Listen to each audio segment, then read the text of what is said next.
Hello there you guys, welcome to one of my videos. Going to be giving you my predictions for Manchester United's game against Arsenal. It's Thursday night at Old Trafford. So score prediction, I'm going to go with 2-1 to Manchester United. And the goal scorers for Manchester United, I'm going to go with Cristiano Ronaldo and Jadon Sancho. Arsenal's goal scorer, I'm going to go with Aubameyang. So that is your predictions. Tomorrow I will be giving you my predicted 11 for this game. Manchester United are coming into this game against Arsenal on the back of a 1-1 draw with Chelsea.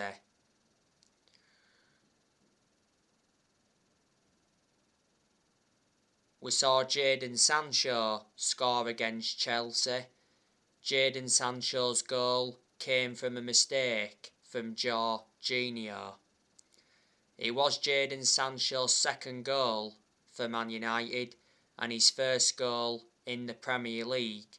Sancho scored in the 2-0 win against Villarreal last week.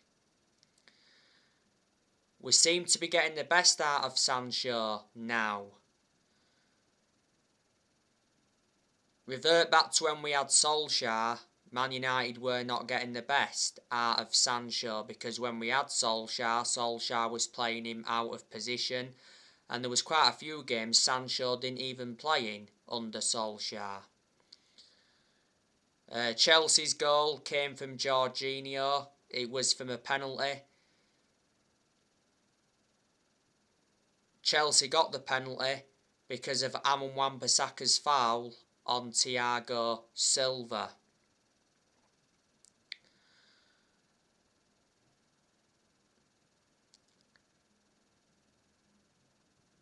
Now, Ralf Rangnick may not be in charge for this game against Arsenal. It depends if the visa is processed in time.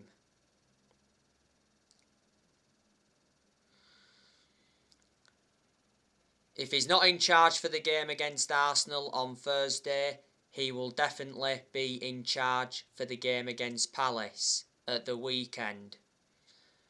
Earlier on today, it was official that Manchester United appointed Ralf Rangnick as the interim manager until the end of the season.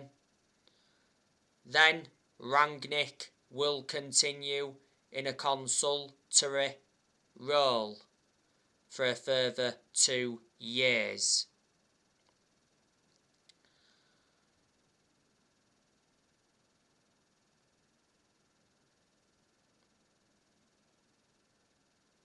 Michael Carrick has been in charge for the last 2 games.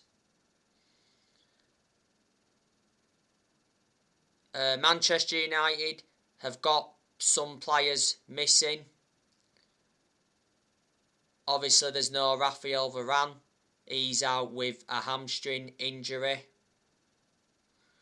I think he's out for another couple of weeks. There's no Paul Pogba.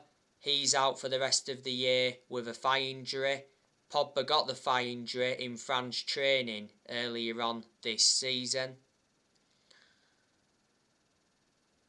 Maguire won't be available for this game because Maguire is suspended. He got sent off in the 4-1 defeat to Watford. Luke Shaw, I'm not too sure if he's going to be available for this game. Luke Shaw is still out with a concussion. He got the concussion in the 4-1 defeat to Watford. Telles has obviously played the last 2 games. Edison Cavani, he's still out with injury. He was out with injury earlier on this season. And of course, Mason Greenwood is out with COVID.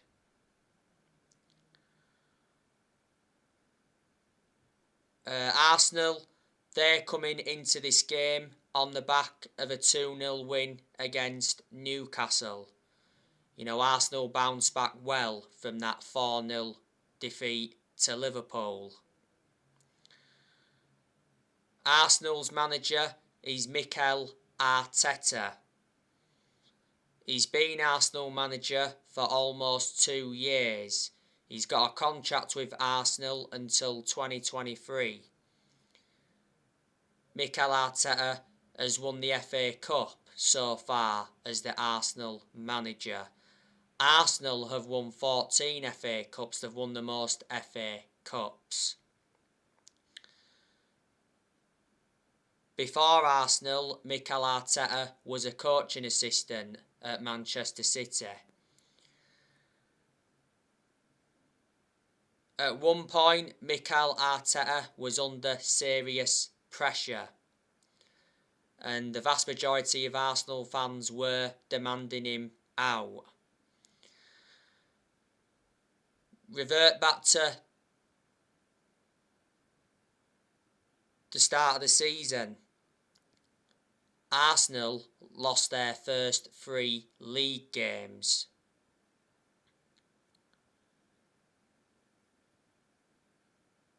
But they've bounced back well since they lost their first 3 league games, and I presume some pressure would have eased off Arteta.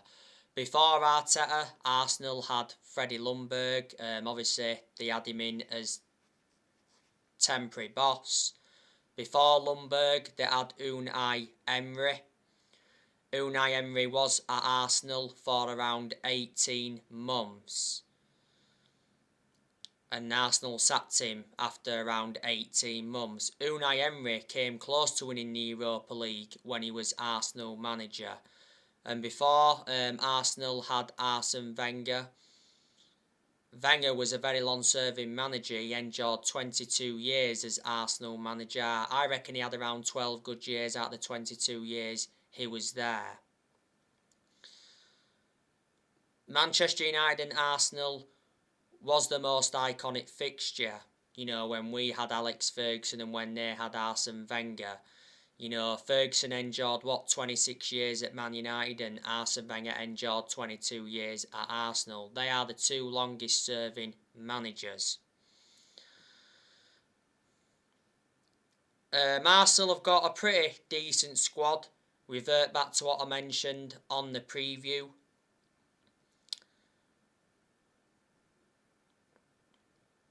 Arsenal have got that Saka. He's a good young player. You know, he's still got a lot of development in him. Saka is out with injury at the moment. Arsenal have also got Gabriel Martinelli, who I really like. You know, he's young, got a lot of development in him. They've also got that Nketiah. Apologise if I've pronounced his name wrong. At one point, he was out on loan with Leeds.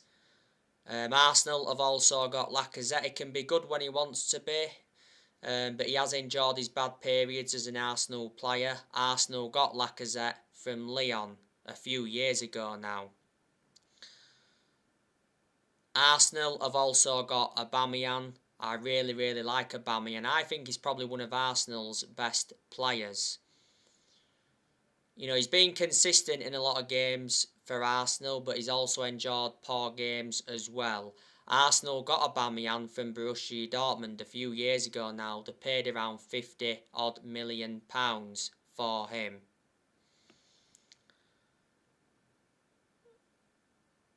Arsenal have also got Nicolas Pepe. Now, I don't rate Nicolas Pepe at all. I think he's been very poor for Arsenal. Arsenal got him from Lille. Arsenal paid around £72 million for him. I thought Nicolas Pepe was much better at Lille than he has been at Arsenal. Arsenal have also got that Albert Lokonga. They got Lokonga last summer I think they got him from Anderlecht, but he has made an impact since he became an Arsenal player. Arsenal have also got Thomas Partey. I like Thomas Partey a lot. He's made an impact.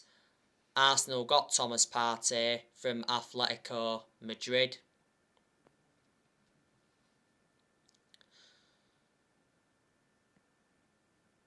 They've also got Emile Smith-Rowe. I do rate him a lot. He plays as a number 10.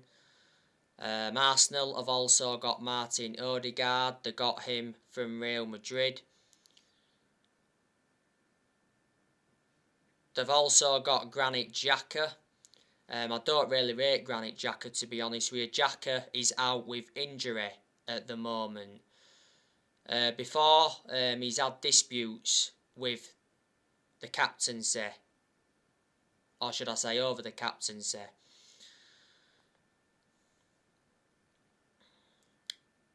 Arsenal have also got that Nuno Tavares.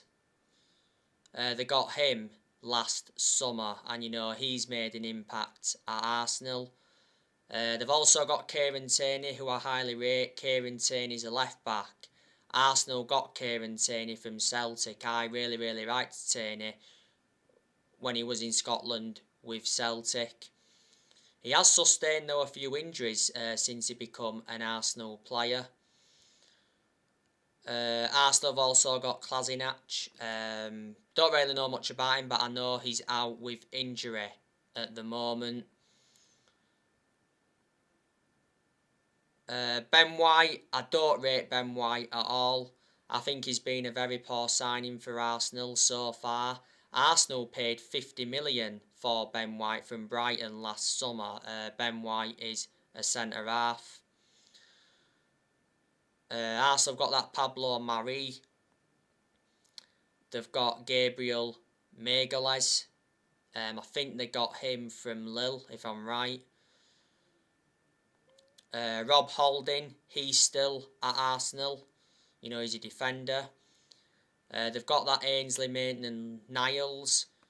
Arsenal have also got Callum Chambers.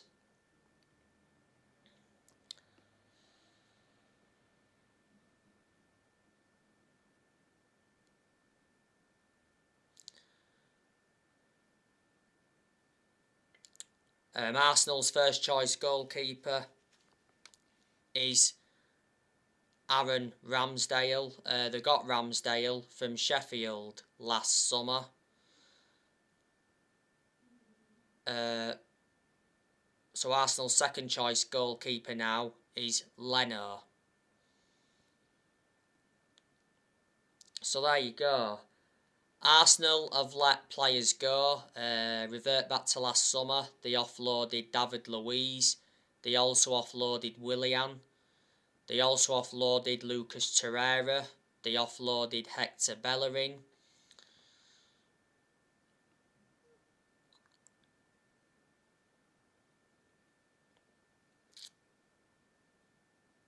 A few years ago now, was it? They offloaded Koscielny. They offloaded Lichtsteiner.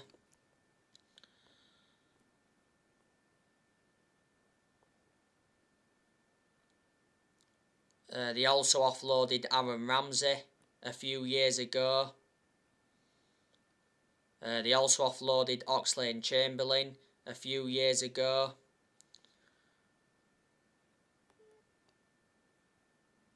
So there you go.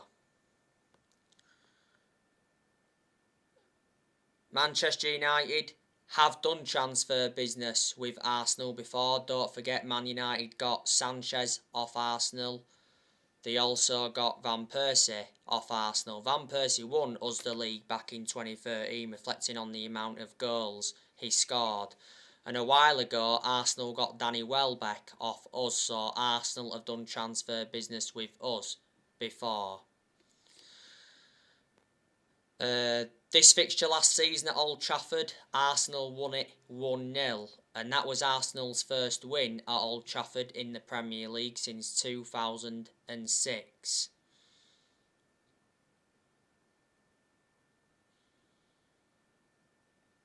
The game at the Emirates last season in the league was 0-0.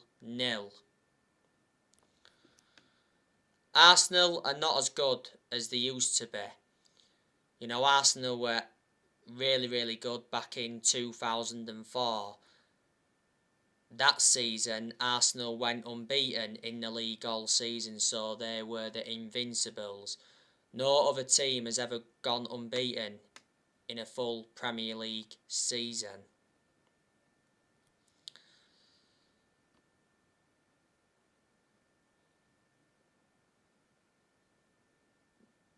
Manchester United's next game after Arsenal is Crystal Palace. Revert back to Ralph Rangnick. You know, I think he's going to do a good job at Manchester United. You know, he's been coaching for a very long time now. I think Rangnick, you know, will get the best out of these group of players. He's good at developing young players as well. And I think he could be capable of winning trophies. Before he was officially announced as Man United's interim manager, Ralph Rangnick was the head of sports and development at Lokomotiv Moscow. Before Rangnick managed Schalke, he won the German Cup with Schalke back in 2011, and he got Schalke to the Champions League semi-final.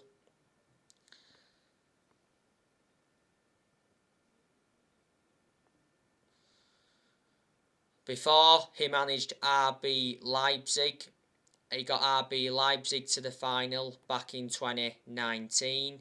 Before he managed Stuttgart, and before he managed Hoffenheim.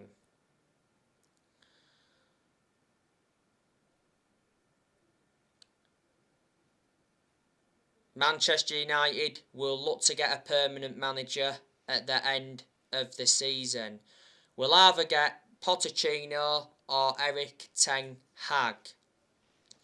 Now, I've been speaking with you a lot about Pochettino recently.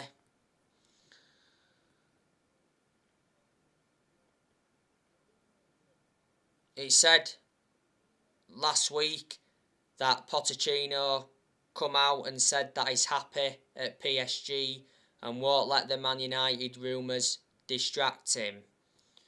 Last week it said PSG rejected Manchester United's approach to appoint Mauricio Pochettino.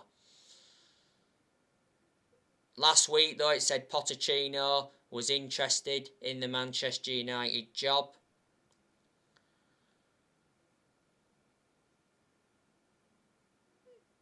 And the Manchester Evening News came out and said that Man United are confident of appointing Mauricio Pochettino as the next permanent manager.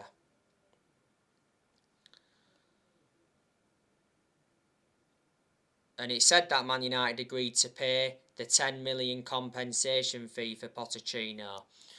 Pochettino is a good manager, even though he's hardly won anything. I think he has won a cup at PSG. He has got a full season left on his PSG contract. Pochettino is proven in the Premier League as well, because before he managed Tottenham, he managed Southampton. They're the clubs he's managed in the Premier League so far, and before he managed Espanyol. Revert back to when Manchester United sacked Jose Mourinho. They should have got Pochettino then, but the club decided to go with Solskjaer instead.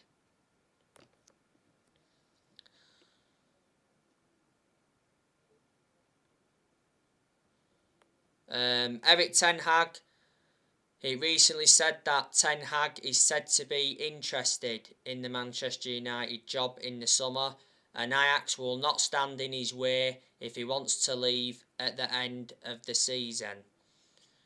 Obviously, Erik ten Hag is Manchester United's alternative target to Pochettino, so if Man United can't get Pochettino, they will look to get Erik ten Hag.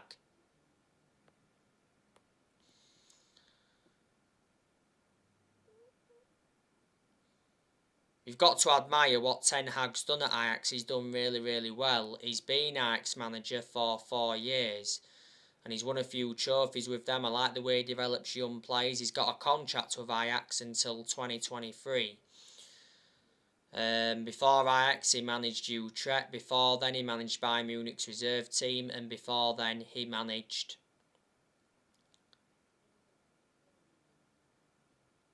Go Ahead Eagles.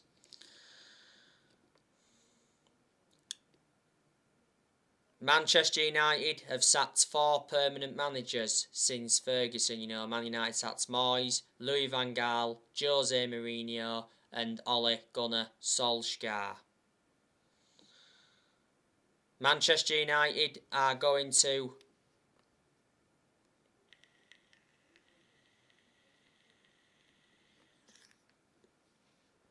offload players next year.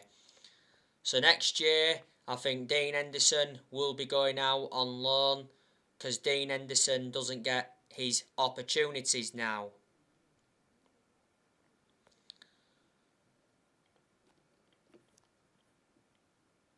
Because De Gea reclaimed that number 1 spot back last summer.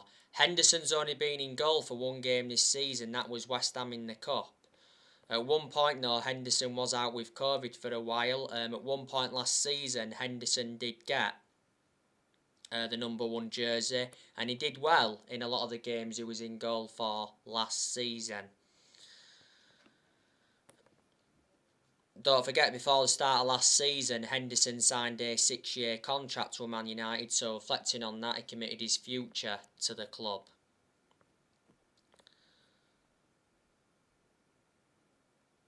And he's got that experience behind him as Henderson because he endured 2 successful loans with Sheffield. He's also had other loan spells before.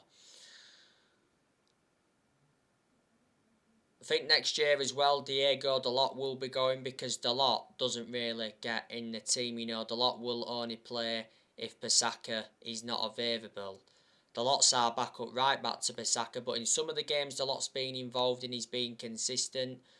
Revert back to last season, Dalot had a loan spell with AC Milan, so reflecting on that again, some experience.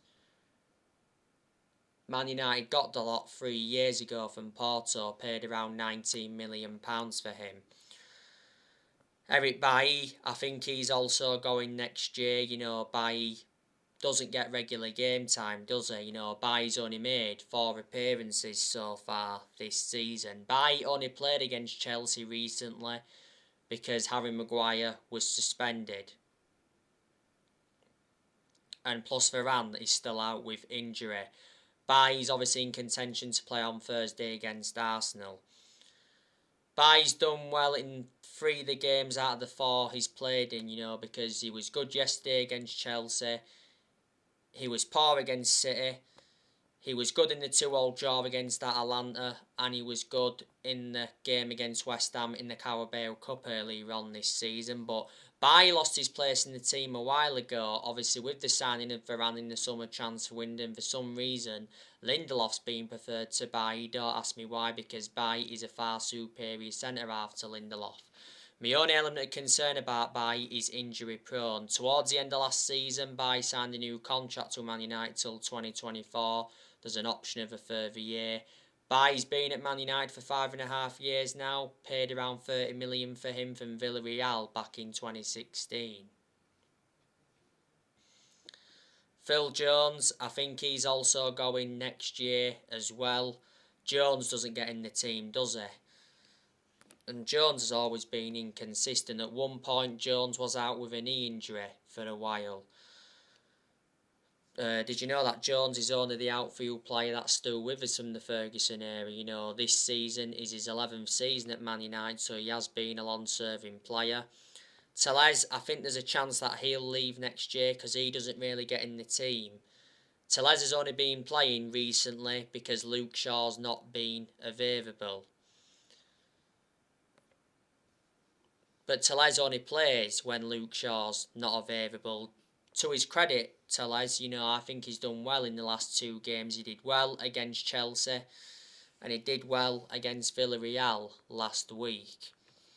Earlier on this season, Tellez was out with injury.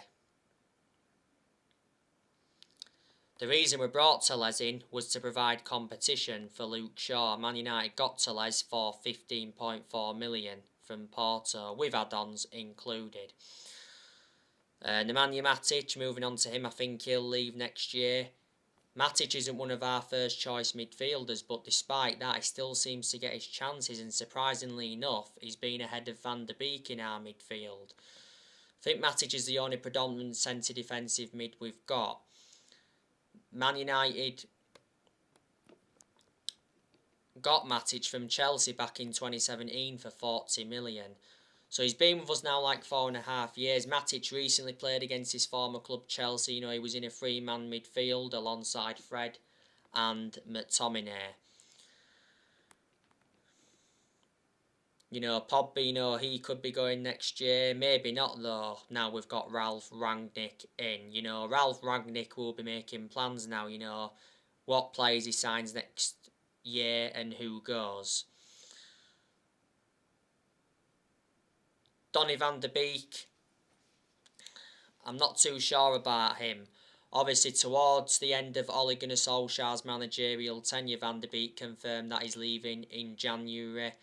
But who knows now under Ralph Rangnick, you know, Van der Beek may get the opportunities that he was demanding under Solskjaer. He didn't get the opportunities under Solskjaer, so reflecting on that, Van der Beek was very frustrated. Van der Beek didn't start against Chelsea recently, but he did come on and he made an impact, did alright. Van der Beek started in that number 10 ahead of Fernandes against Villarreal last week, and he did really, really well.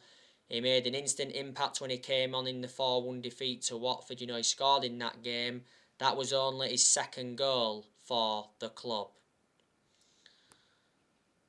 You know, this season is Van der Beek's second full season at Man United. He's been a United player now for over a year and a half.